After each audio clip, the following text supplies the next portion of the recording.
Hi everyone, good evening. It's March the 3rd. We're coming up on a sad anniversary of Dmitri's death on March the 5th, 1942.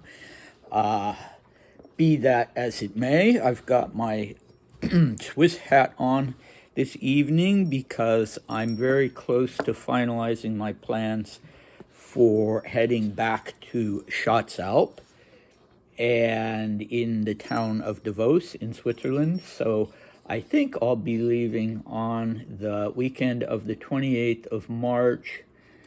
And I'm really excited about being able to continue these videos at the place where Dmitri spent the end of his life, at Schatzalp. Sanatorium Schatzalp, now Hotel Schatzalp. But unfortunately, I won't be able to, at least not initially, I won't be able to do any videos in his room because this year they're doing some work. It's a constant effort to keep this place authentic, but also, up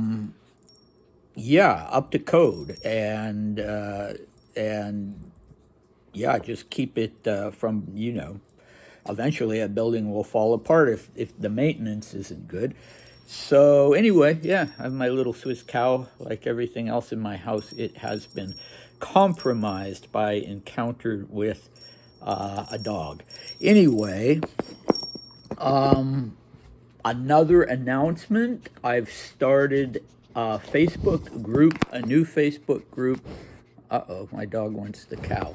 No, you can't have that. I've started a new Facebook group called Romanov Newspaper Clippings to gradually share all of the news clippings and articles and other things that I was given by a man in Davos who was a lifelong, a very elderly man who'd been alive before the revolution and was a lifelong collector of anything that he found in French or German newspapers about the Romanovs, and he clipped those and kept them very carefully, and I was very fortunate to have those. So I'm going to be photographing, and I have the last couple of days been posting about 4 of those a night. So if you're interested in the Romanovs in general, have a look at that. It's actually, unfortunately, there's only one photograph of Dmitri, and he looks like he's about 3 or 4 years old, and he seems to be wearing a little dress. He's partly covered, but boys did wear dresses until they were 3 or 4 back then. Don't ask me why. And he's with Maria, who's just scowling at the camera, but that notwithstanding, it's a cute photo. And you can see it on that Facebook page. It's already up. I finally, which I should have done at the beginning, I finally had a look at the current Wikipedia page entry for Coco Chanel, and I found this erroneous statement. I was thinking, because I don't know the exact really length of time that Dmitri was with Coco.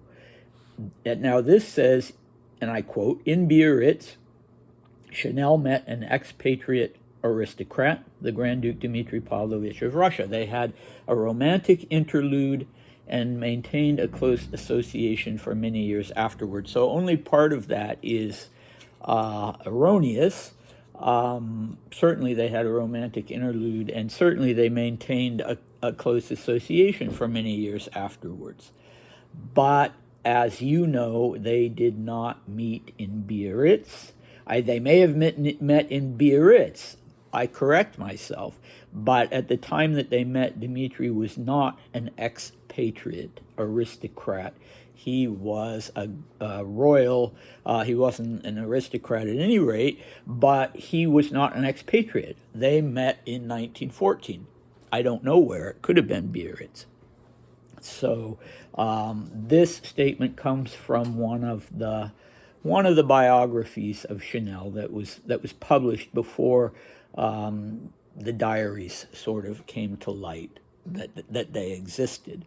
So, no big deal.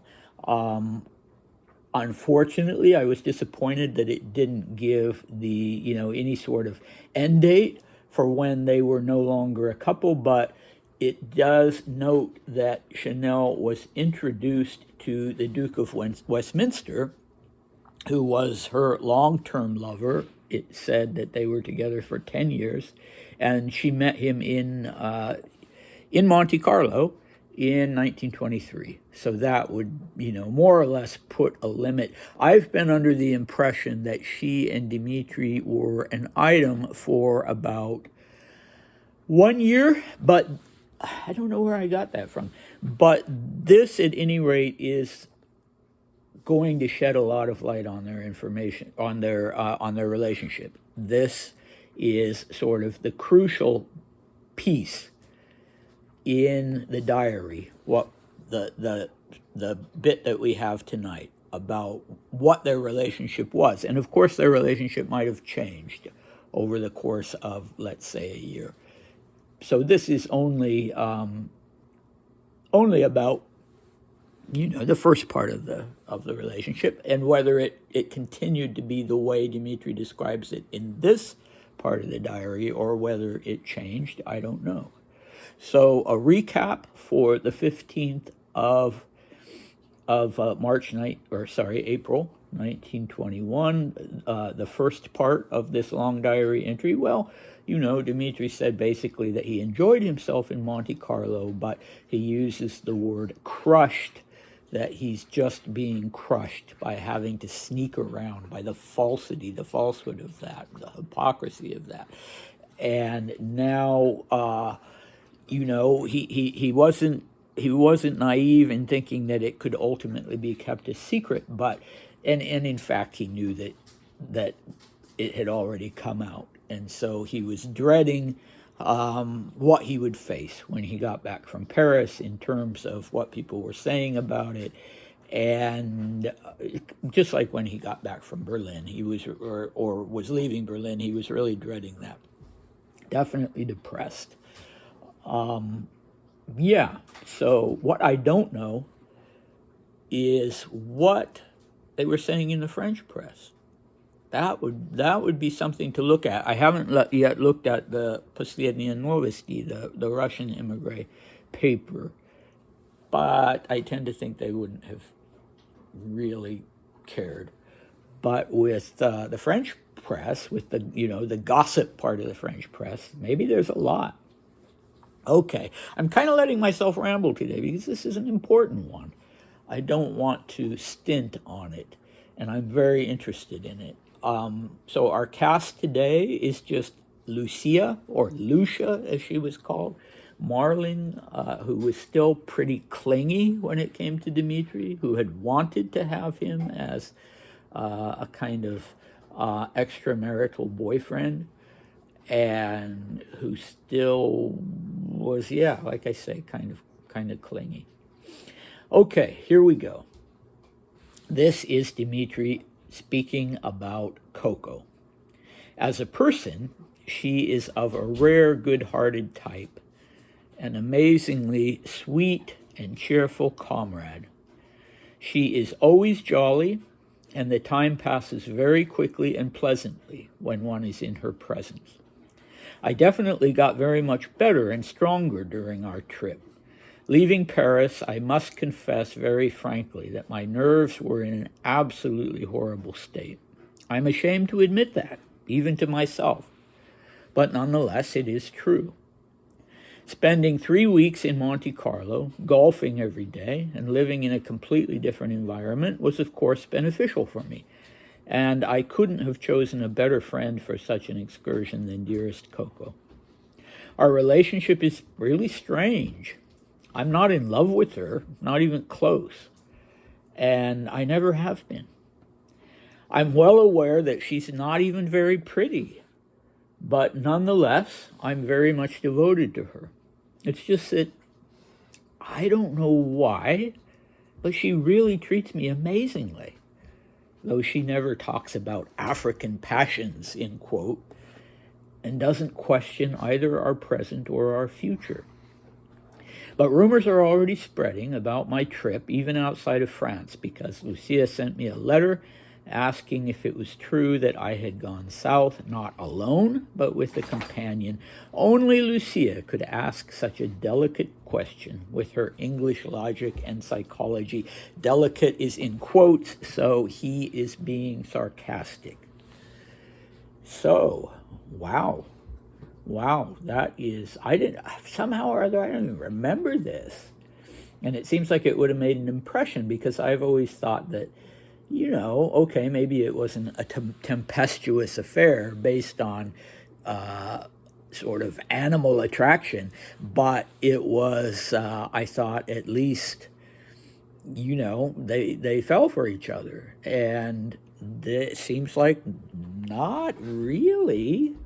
Not really. We don't know Coco's side of the story. She was really trying in a very kind way, as Dmitri acknowledges, to help him through this spell of depression.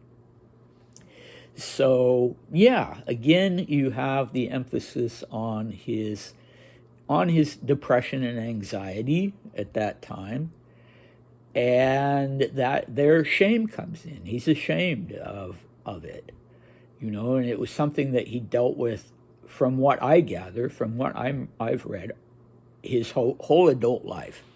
He'd had this problem with depression, and I'm even convinced Ed Hansen, who's writing, actually finalizing Dmitri's diary, he and I, I would say we pretty much.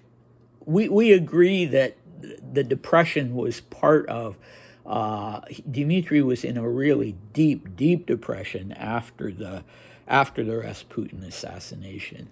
And, the only question that we have is when the rest of the family signed this joint letter to Nicholas II saying you need to bring Dmitri back from the Persian front because he is in his health is in danger. He's in very bad health. And it's clear from that section of the diary that his symptoms were largely psychosomatic, and that once he saw that, the world wasn't falling apart and that he was safe and that he was among sympathetic people, the symptoms all went away. So I think what the relatives were referring to is they knew how depressed he was, and possibly suicidal.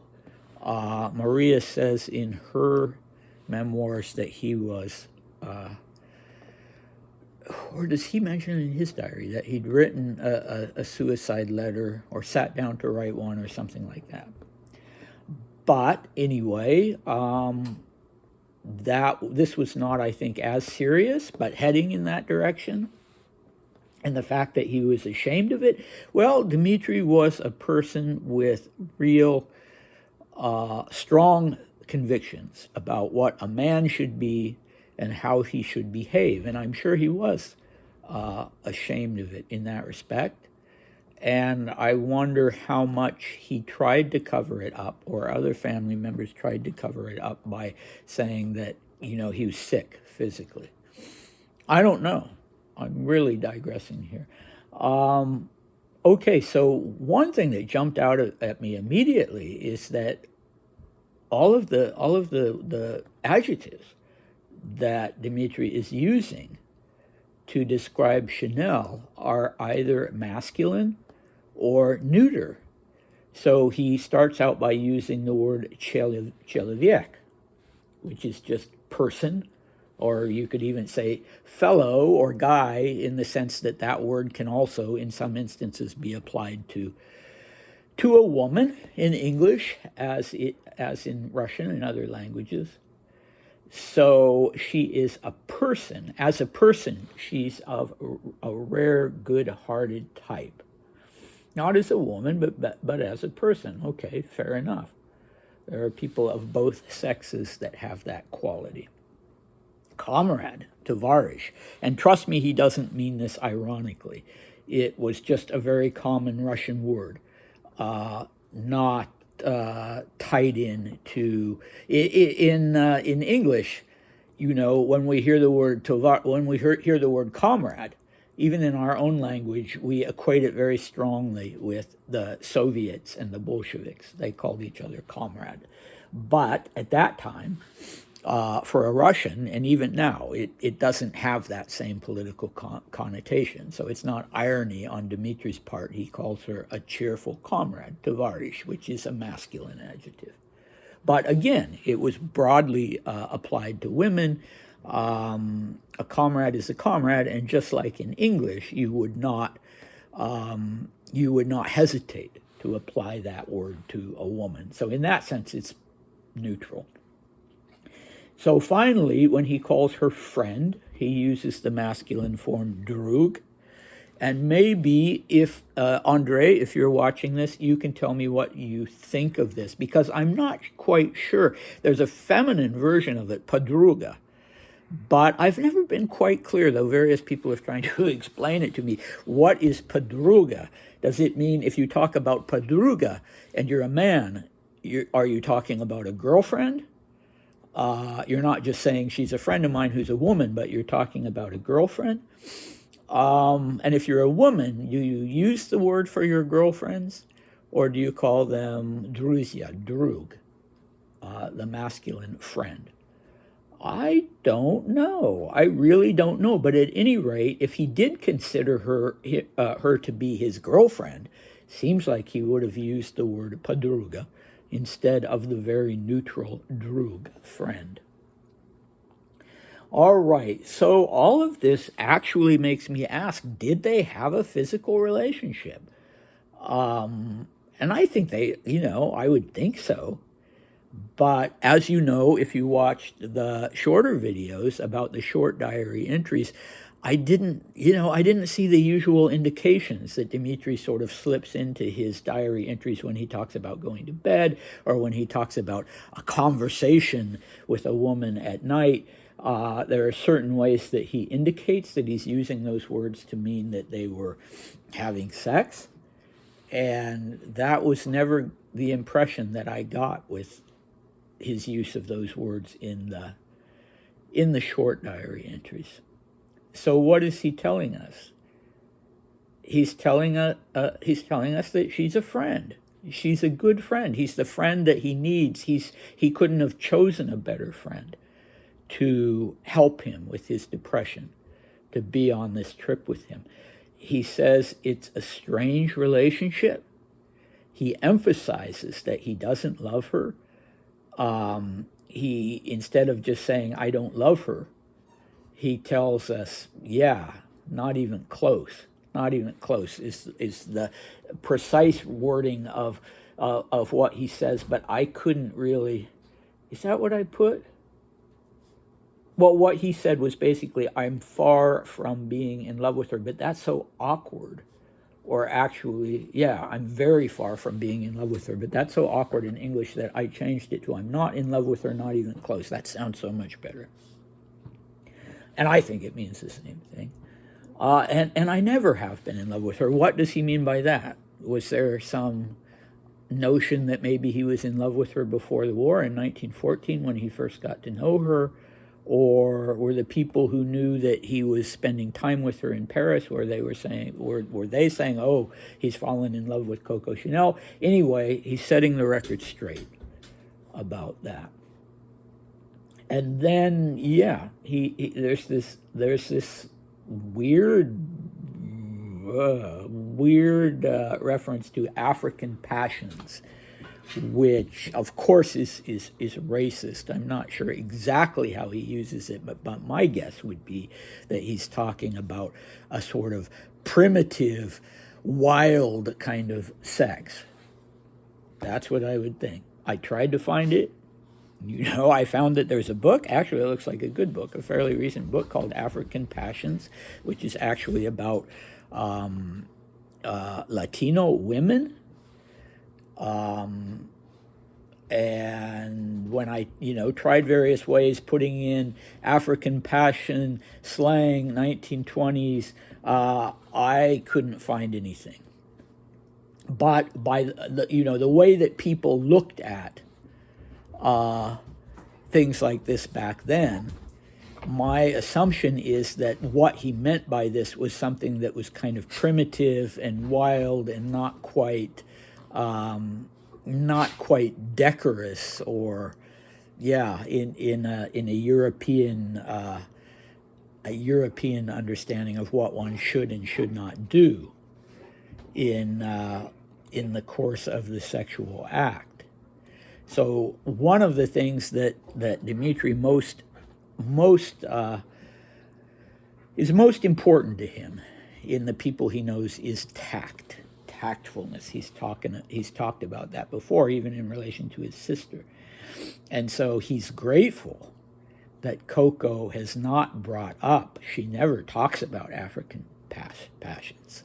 And she doesn't question either our present or our future. She's neither pressing him on, are you going to stay with me? Nor is she saying to him, I don't see this as a long-term thing.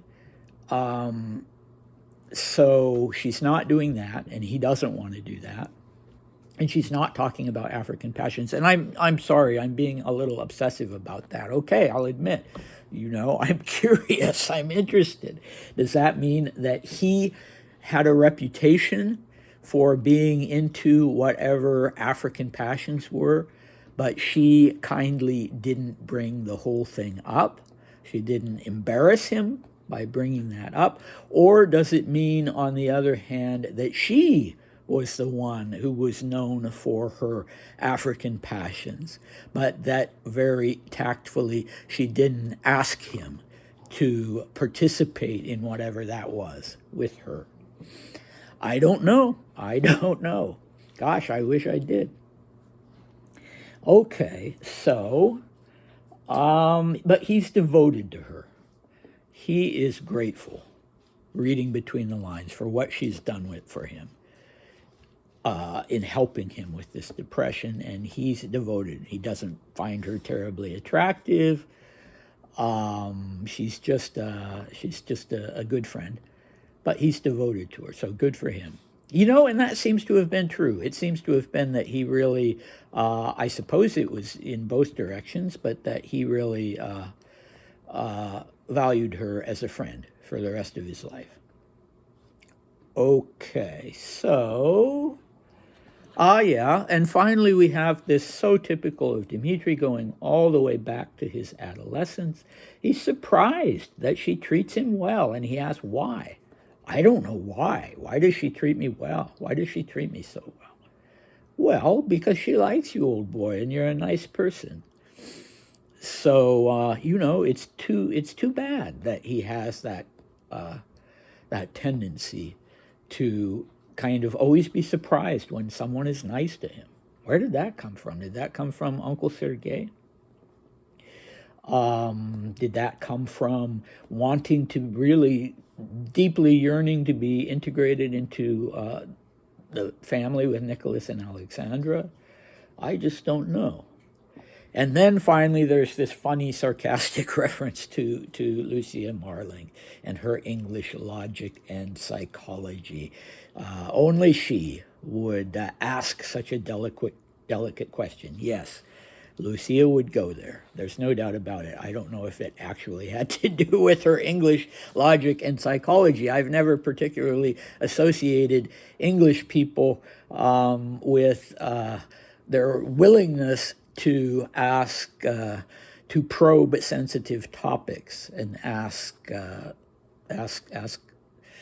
questions that are about sensitive topics. But anyway. So, my friends, I hope you've enjoyed this as much as I have, as far as this particular more in-depth look at about how Dmitri is feeling about things, because the rest of the long diary entry is going to be devoted to other things, although I certainly hope you'll watch those as well. This is not the end of Coco, by far. We're going back, of course. We'll be returning to the 1st of April and filling in from the 1st to the 15th in the shorter diary entries, and I had a look at those, and they're much, much longer than these very laconic ones that we had between the 1st and the 15th of March. Yeah, those were a little disappointing, but that's just where Dmitri was. And these ones that are going to be about their last few days in Monte Carlo in their travels, their road trip through France are good long ones. So don't worry, we're going back to this relationship. But in the meanwhile, Dmitri wants to talk about other things. And so next time it will be about the alarming news from England with the labor movement and the threat of, and I think there was, I need to look that up, a really big general strike in London at that time. And Dmitri's always been interested. He got that from his uncle. Whatever else he had to, say about Uncle Sergei was really into labor issues. And in fact, if you can imagine, he even led a pro-workers labor parade in Moscow. Can't remember the year. And Dmitri's always been interested in that, probably because of Uncle Sergei's influence. So he'll be talking about that, and maybe we'll see a little bit why. So I know I came across this quote, it wasn't even that long ago, that she was asked in later years about her relationship with Dmitri, and she said, "Oh, these Grand Dukes," and she uses the word Grand Dukes, not Grand Duke, but we know who she was talking about, that they were sort of shy, vacant people, sort of staring off into the middle distance, and she didn't seem to be implying that he was vacuous. That's a whole different word, but that, not quite in this world, still sort of just sad and preoccupied with other things. That's how I interpret it. And that very shy and a little timid when it came to being around people he didn't know. And we saw that in his adolescent diaries. She said specifically that he needed to drink a bit before he could go and interact with people he didn't know at, parties, gatherings, that sort of thing, and that he was a little boring, and I think, I don't know what she'd been looking for. I don't know if she'd been looking for anything, because she really did this out of the goodness of her heart to help him with the depression. But if she was looking for, a kind of glamour boy, playboy, that wasn't really him. Not really. He could come across that way. But he was kind of a nerd, he had his model railroads and his stamp collecting, and he was a total newspaper junkie. He was reading more than one newspaper every day. And he was really into this, obviously into what was going on in Russia, but also into things like the labor movement and the Irish question in England and various things like that. So maybe that didn't really appeal to her. But they were friends in 1921, and they continued to be good friends, and that's the important thing. And so thank you for bearing with me on this. I've been yammering away for almost a half an hour, but it touches me, this one, and it goes so much against what people sort of assume about this relationship that I think it's important. So I hope to see you next time. And, come back for that. Nothing is unimportant, even what Dmitri has to say about strikes in England. I hope you'll agree with me now that it was very important to know what happened before the relationship with Coco began in earnest, because it wouldn't have happened at all. They might still have gotten together in Paris, but they wouldn't have gone off on this trip if it wasn't for Dmitri's depression after the trip to Berlin. Okay, there I go again. I could talk for another half hour. So I will see you next time. Bye.